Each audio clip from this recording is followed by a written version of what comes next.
Hello everybody, this is Miranda the Hybrid, and welcome to Art Talk Thursday. Wait, it's Saturday? I guess welcome to Art Talk Saturday. Now today we're talking about pricing and advertising since it seems to be an extremely sought after episode, but before I do that, thank you to my new patrons. I was not expecting anybody to actually join my Patreon. For those of you who did, I was flabbergasted. Thank you so much. You're literally paying for my internet right now. That's how much my internet costs. So thank you so much. I appreciate it more than you know. Let's get to it. So pricing and advertising.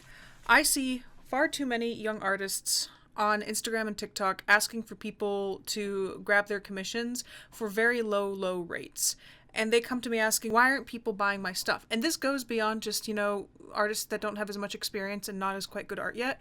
This goes to like super duper good artists. Like this person, let me pull up their Instagram. I follow them because they're a really good artist. And they were asking, apparently people don't want to pay more than $30 for an entire commission, which is ridiculous because that work is worth between $120 and $200. So why isn't this person able to charge more than $30? It has nothing to do with their quality of their work. It honestly doesn't. The quality of their work is amazing. Some of the pictures I would be pretty happy making. It has to do with their staging, their branding, and how they value themselves. And that is the core of being able to ask a good price for art.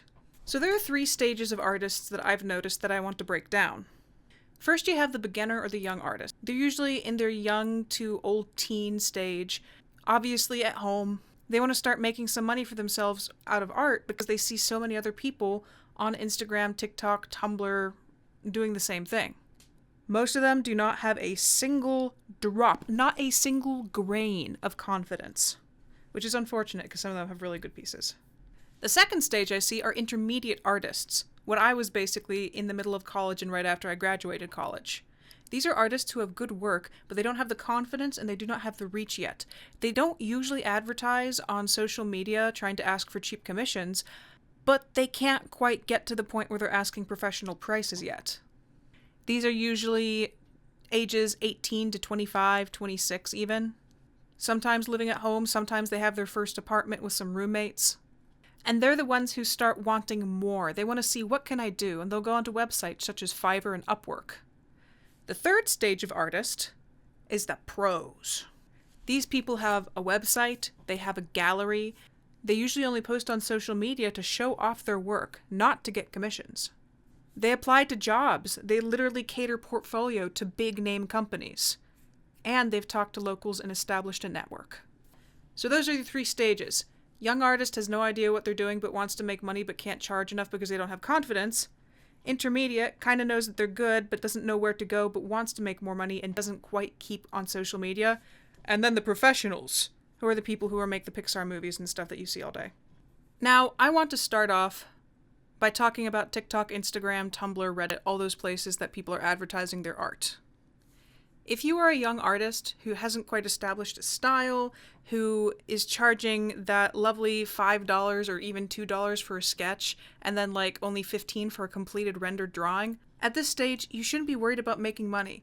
I'm sorry to say, but there's a very, very, very low discoverability rate on those platforms. So when you put yourself out there and you don't get commissions, then you feel bad about not getting commissions, and you kill your artistic vibe because you don't think anybody likes your stuff, that's going to completely wipe your passion for art. When you're young, even up to the age of 16, 17, when you're young, you should be concentrating on your art itself, your love for the art. You win when you have fun.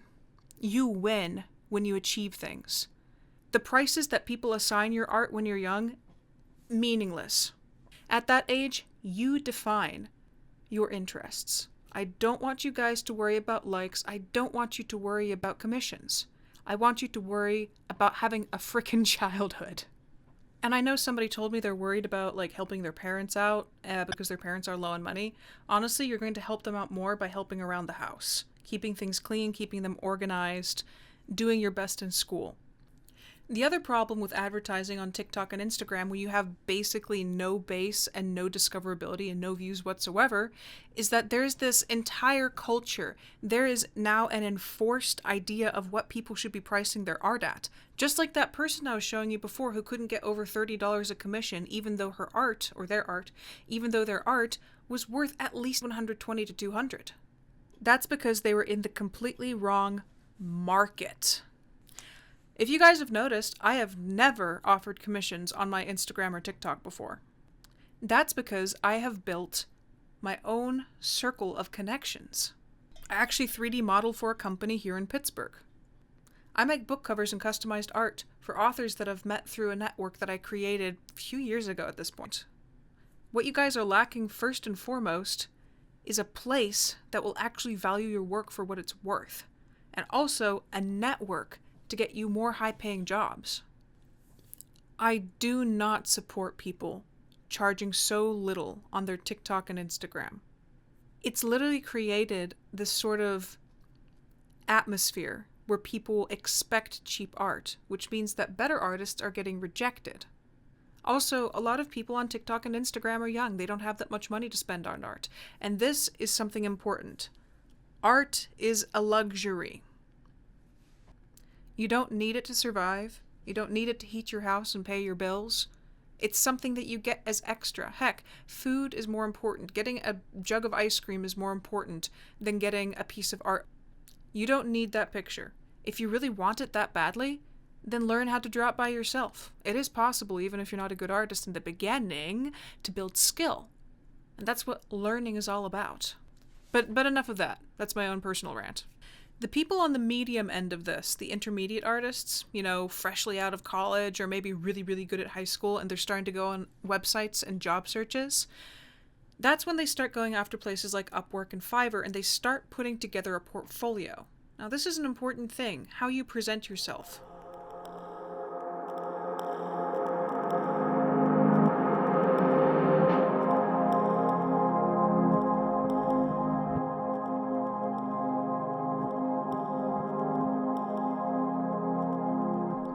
This is one of the reasons that professionals can charge more is literally because of the presentation. Just think about it.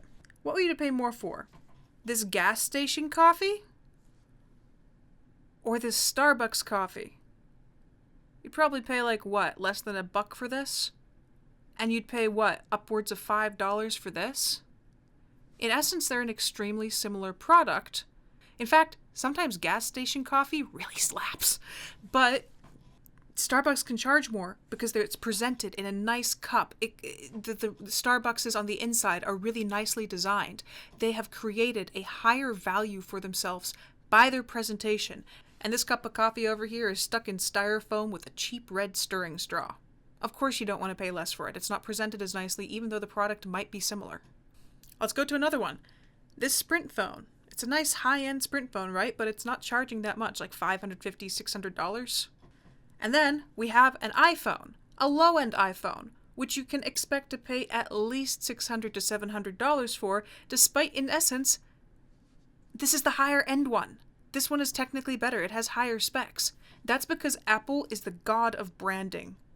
Seriously, their products are good. Don't get me wrong. I like Apple and I have a few of their products. But Apple has done such a good job of branding themselves as higher value simply by design and correlation that they can charge $2,500 for a laptop that you could buy from Dell for $900 or build by yourself. Now, apply it to the art you see.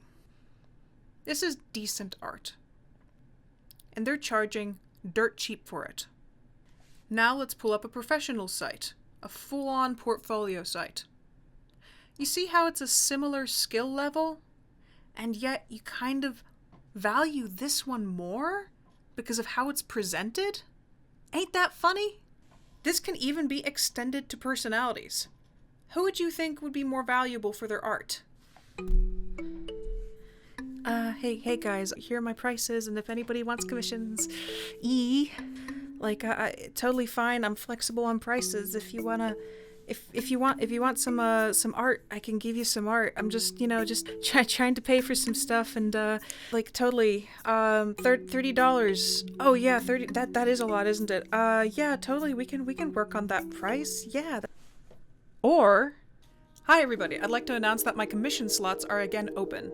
As per usual, there are 10 slots for this month. And if you want information on pricing, alterations, and multiple different versions, you can find them on my website. If you want samples of my work, you can look at my portfolio, also linked on my website. A sample contract is also available at the very bottom of About Me. Like, there's a reason you wear work clothes to interview. And honestly, how you present yourself and brand yourself is how you can also price yourself. Now here's the big question. How do you price yourself? Because I have not talked about pricing at all, just about how to get to better pricing.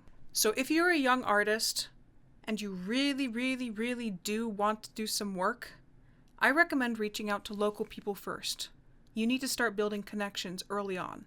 Never, ever, ever, ever go below minimum wage. I've seen somebody spend 8 hours on a piece that they only charged $24 for. They were making $4 an hour.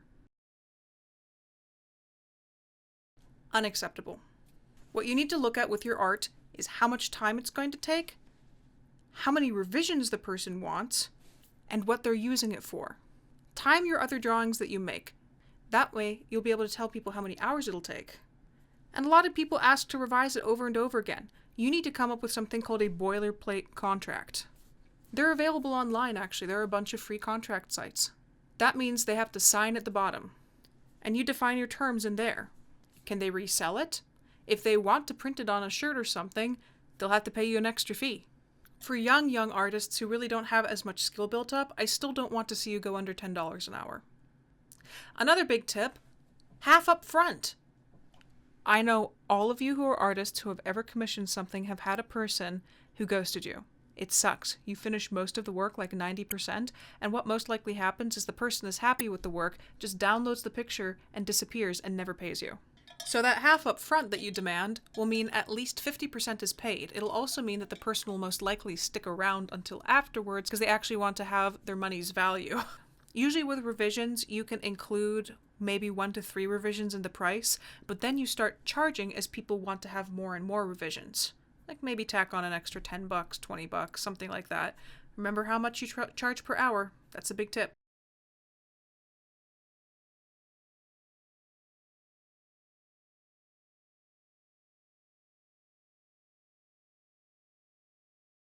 Now what about an intermediate level artist? Because I just went over the Art Gremlin babies. At an intermediate level, please never go below $25 per hour. If you went to art college or if you've had the time to build up your skill at this point, you are a professional. You put in the time, you put in the money, you put in the skill, the learning, the pain, the blood, the tears, hopefully not the blood, to get yourself to a point where you're actually worth a decent amount of money. So again, if somebody comes to you with a commission, estimate how many hours it'll take. Say that you estimate somebody for an 8-hour commission. It has 2 revisions built in, and it's digital, because traditional you have to tack on shipping fees and material fees. Remember that, you have to charge them for your material fees as well. So that means it's going to be a $200 commission with 2 revisions built in. You ask for $100 down in the beginning. Make sure they sign that contract and understand it. And yes, at $25 an hour, people will turn you down and just randomly disappear in the beginning because they're like, wow, that's a lot of money. But if you let people push your price down, they're going to devalue you. And if you start off on social media with a low price, people will also devalue you.